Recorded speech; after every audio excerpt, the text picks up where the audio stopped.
బాగున్నారా? నేనమ్మా మీ కుమారి ఆంటీని. కుమారి ఆంటీ ఏంటి హైదరాబాద్ నుంచి ఇక్కడికి వచ్చిందని అనుకుంటున్నారా? రావాల్సి వచ్చిందండి. ఎందుకంటే 15 సంవత్సరాల కింద గుడివాడ ఎలా ఉందో ఇప్పుడు కూడా గుడివాడ అలాగే ఉందండి. గుడివాడ అభివృద్ధి చెందాలంటే అందరం రావాలండి.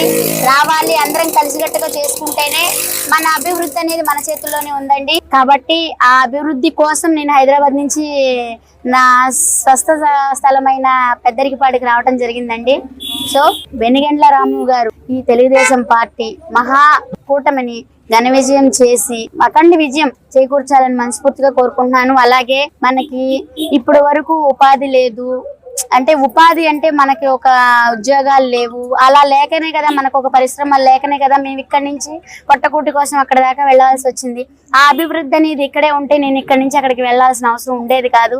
సో ఆ అభివృద్ధి ఏ ఊరికి ఆ ఊరు అభివృద్ధి అంటే నాయకుడు అనేది మంచి నాయకుడు వస్తేనే ఆ